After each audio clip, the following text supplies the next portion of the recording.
Welcome to the Systematic Magic Podcast with Vance Morris. All right, everybody, welcome back to another episode of the Systematic Magic Podcast. Today, I have somebody who I didn't think we'd ever get on the podcast, but he and I shared a stage a number of years ago at an orthodontist conference, and he was my boss's boss, maybe even one more boss, but great guy to work for. And I'm going to get to him in just a second, but I have to give him a plug for the Great Leader Strategies. He was creating those when I was working at Disney, and that was probably one of the most powerful, succinct pieces on leadership that I've ever seen. So welcome to the show, Lee Cockerell. Well, thank you. Thanks for all those nice comments. And thank you very much for, I still have it. I still refer to it. It was just a great report. Yeah. Did you ever have a chance to update it? Yeah, well, I spent about a year on that. And then when my first book, Creating Magic, I used that Great Leader Strategy as a kind of a base, and then filled it in and made it a little longer and a few more details. But yeah, Sure thing. Yeah, that turned out, I had a consultant I worked with on that. She came to my house every Sunday, and I just talked to her about all the frustrations I had and I wish people would do. And she got it all down, and we got it into that deck. So fantastic. Yeah, that was fantastic. So I'd love to start off with, going back a number of years, is when did you realize, or when did you decide you wanted to be in the hospitality world? I know you were with Marriott for a while and obviously Disney, but how did that all come to be? I didn't actually.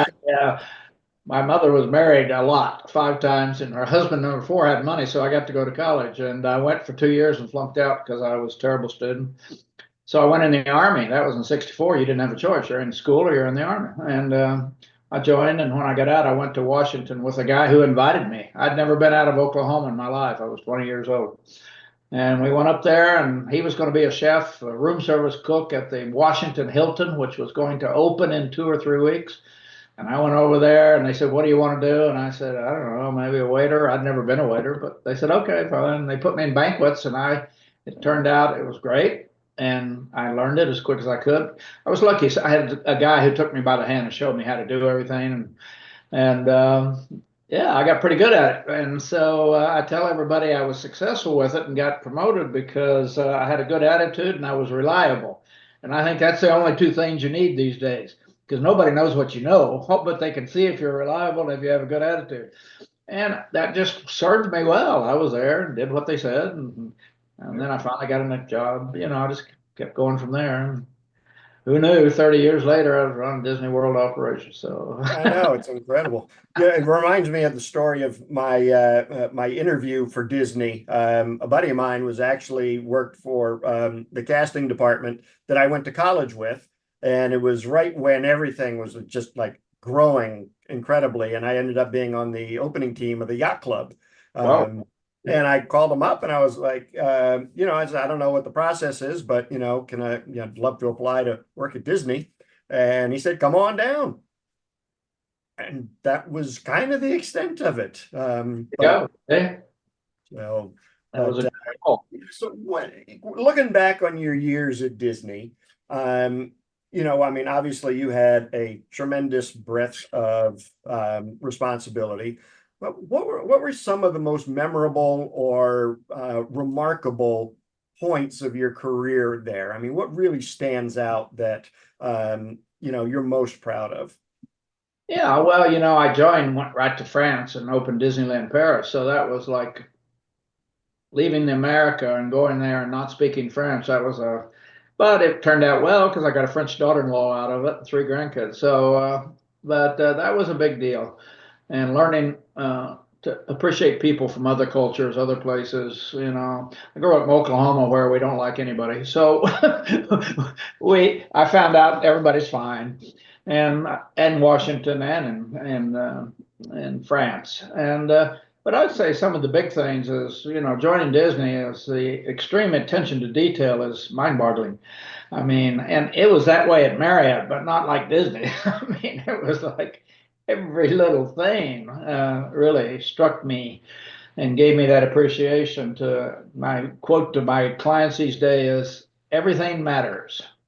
Don't take nothing's too small. And so that was it. I think 9/11 showed me what all our cast members could do under stress and pressure, and they'd had the training and the right people and the right mindset about taking care of the customer. That was an amazing day, even though it was tragic.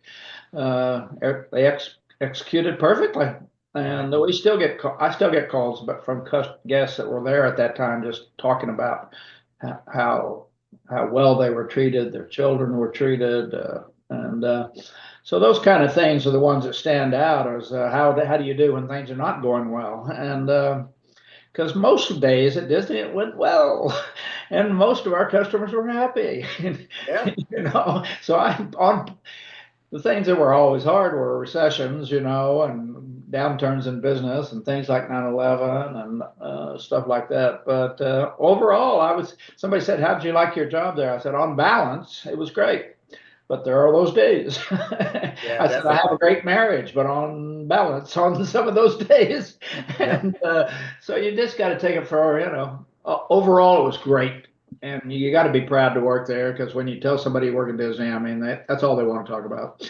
Yeah. And so you feel special. And everybody in the world's been there.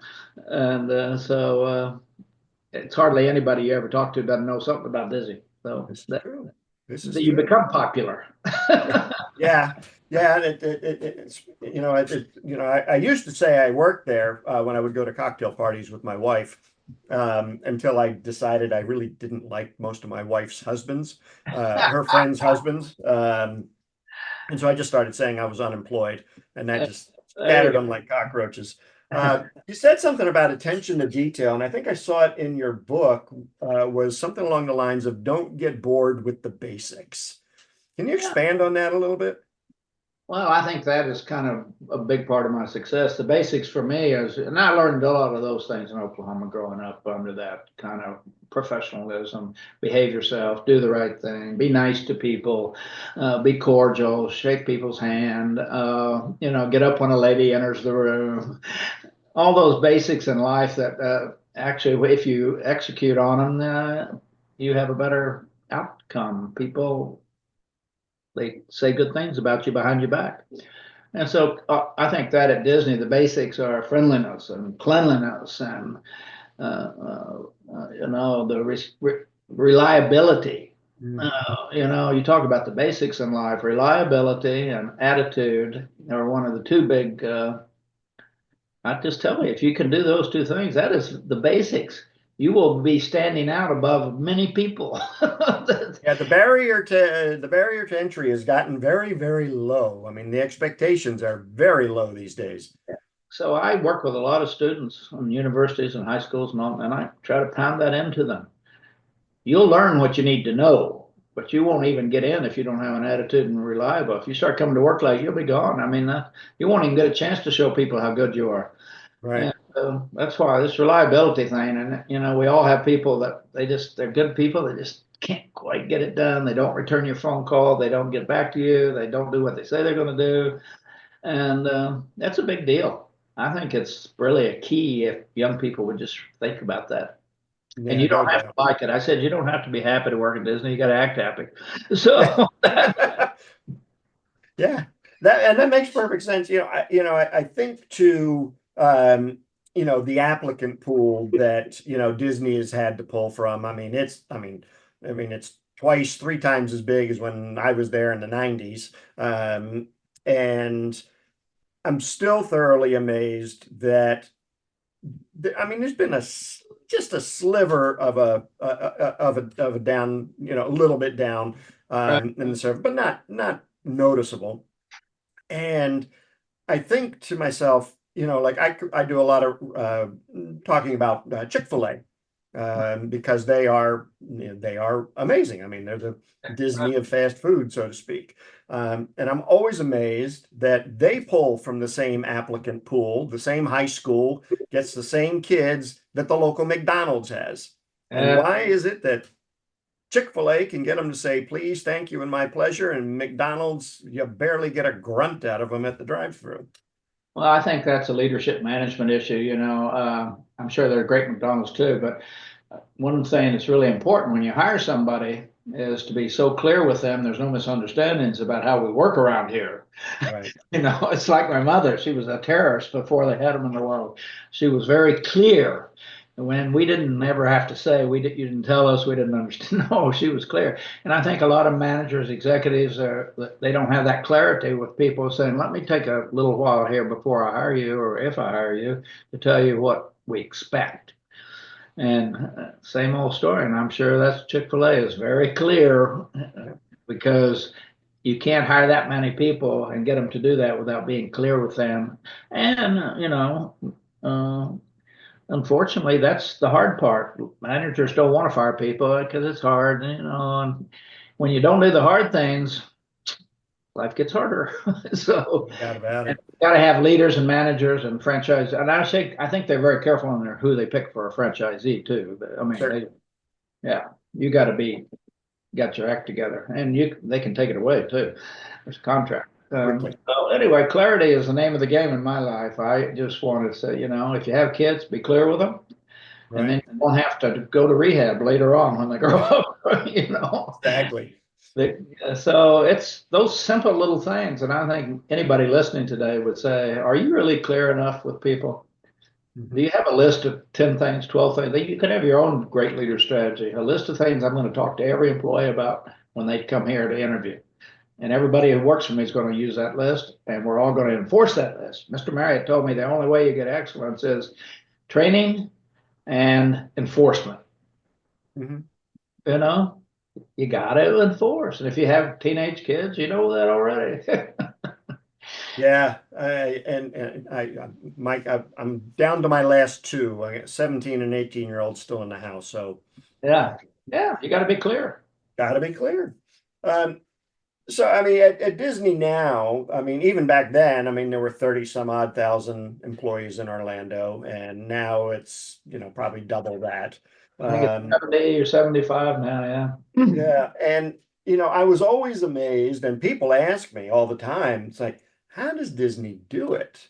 How do they get 50, 60,000 people all singing from the same sheet of music, all executing their roles the way they should be. And as you said, I mean, things are great when things are going great, and a tenth of a percent of the time it doesn't. But how did Disney do it? I mean, how did they get everybody on that same page? Yeah, I think it boils down really, I think now today, hiring the right people is everything, and getting rid of the wrong people if you make a mistake, certainly, being clear with them, and then training, which is very clear.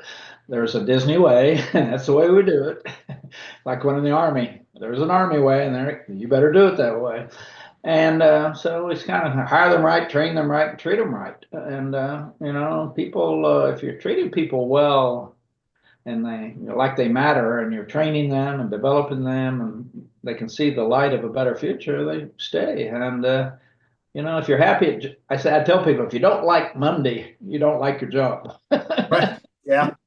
And I think most cast members really enjoy that, and they get better there. I tell them, people come to work at Disney and they become better people. They actually get better. And one professor said, we send you introverts and you send us back extroverts. And that's true, that exposure. So it becomes like, wow, I'm in this show. And it's contagious, and peer pressure that we all got to behave ourselves. And you get called on it if there's a discussion. And everybody, you hear it, it's like your mother's standing over you over and over and over. It never goes away. So you can't say you don't know, because you do know. Yeah. That's how they do it. It's at it. And I would say generally they had good policies, good procedures, good operating guidelines. Everybody follows them. I can't do what I want to do. I do what Disney wants to do. And that strictness of clarity, most people like to work in a disciplined place where they know how it's going and what's going on, and they know who their boss is and they're appreciated and they're learning. Yeah. And I so think learning's key it's a there. great place to learn. And everybody who leaves there goes off and gets nice jobs all over the world. So it's a good place to start your career too. Yeah, and that's where I started mine. I mean, I had a little restaurant job, management job for a year and a half out of college, but Disney was my base, and I'm thankful that it was, because I've taken everything that I learned there about systems and process and customer experience, and we're able to put it into the businesses that I own now, and really try to imbibe all of those traits that Disney was known for, going above and beyond, creating those experiences. I mean, anybody can adapt that stuff into their own job, don't you think? Absolutely. I tell people it's not hard. You No. just got to be clear about what you're going to do, and you got to manage it, and you got to not start making exceptions that we don't. And obviously, that's in your business, or any business can create that. And matter of fact, if you're going to stay in business these days, you better start doing it, because there's too many ways to spend your money. Yeah. AI may be more nicer than you Yeah. when it comes to the phone. When they That's that could be a problem. That could be a Oh, problem. yeah, it's just like anything in life. You got a plan, you got standards. And I think the difference is standards. Disney has high standards. Now, some companies, if you want to be average, you don't have to work as hard. If you want to be great, it's hard. It's hard. If you want to be a best tennis player, it's hard. So it's the same old mindset and I think even I mean, I got better working for Disney than I was at Marriott. This whole focus on how important what we do, and it's special, and the customers are paying out of their pocket, and it's a big deal. And I mean, I would tell you, I knew a lot about management. I didn't know a lot about leadership. And I learned a lot at Disney about my own behavior and how I impact people, being available for people, helping them. Those are the Yep. things that matter at the end of the day. Yeah, Yeah. 100%. Thank you. There's one other quote from your book that really stood out, and I'd like to kind of maybe end with this, and it's "Be your own Shakespeare." Can you expand on that for us? Yeah, that was kind of like, if you're an entrepreneur out there in the world, write your story and then put it into place. You don't have to do what everybody else is doing. You can go see what everybody's doing, then you can add your touches. I don't know if there's anything new in the world, but certainly you can add those little touches. And I mean, there were parks before Disney opened, Yeah. but the touches, the name tag, how you look, the cleanliness, the bathrooms are spotless, all these little adornments. It's like the Christmas tree. We hung a lot of good stuff on there. And that's what I think people got to write your story, and then, then go out and develop it. What do you want? If you can write the story, you can see the path, and then you can hire the right people. You can communicate that story to them, what it's going to look like, what their role in the show is. It's like, yeah. And that happens every day around the world, of people coming up with great new ideas. They wrote a different story for iPhones and, Mm-hmm. because they did. They did Yep. it. They didn't let people tell them what they couldn't do. And Disney does that every day. They come up with new stuff all the time. I'm always shaking. I can't even believe what they are able to create.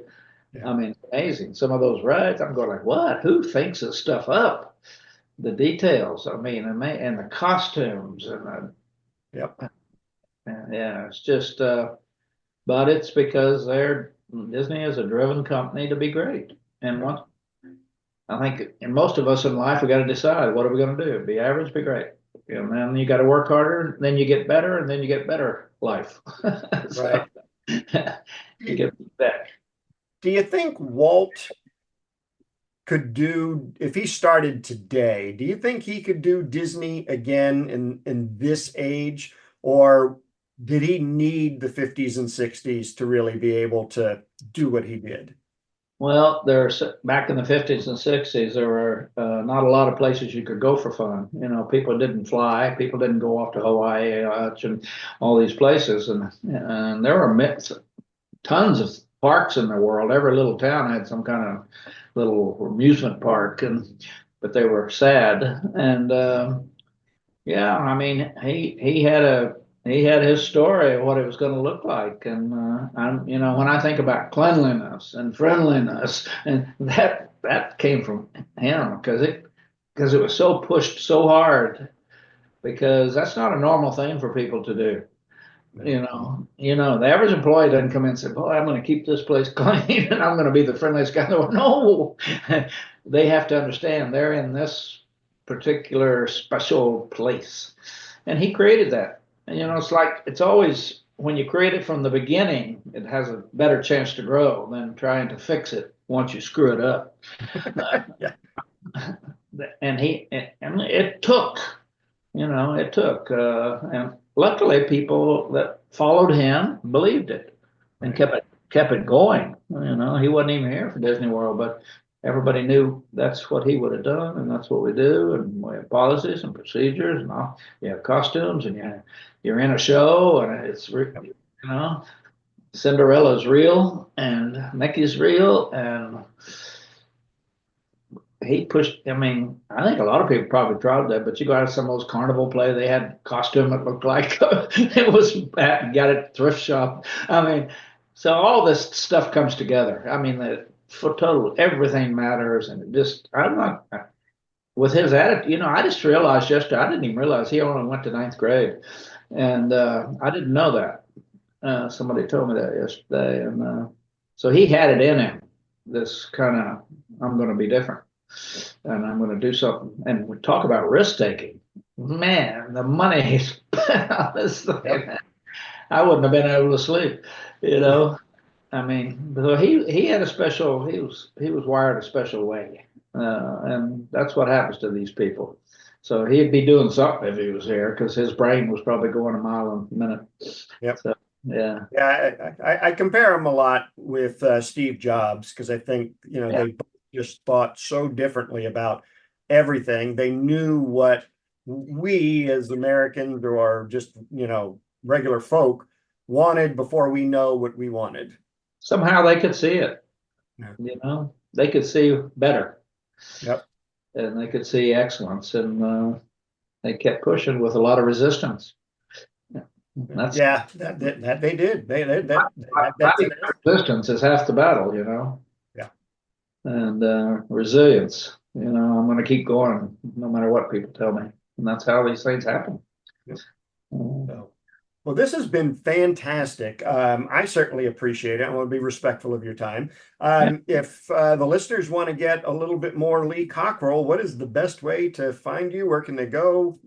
Yeah, it's pretty easy, leecockerell.com. And everything's on there. My podcast, which is 15 minutes every Tuesday, books if they like books, or videos, or we have a Cockerell Academy. It's a training center.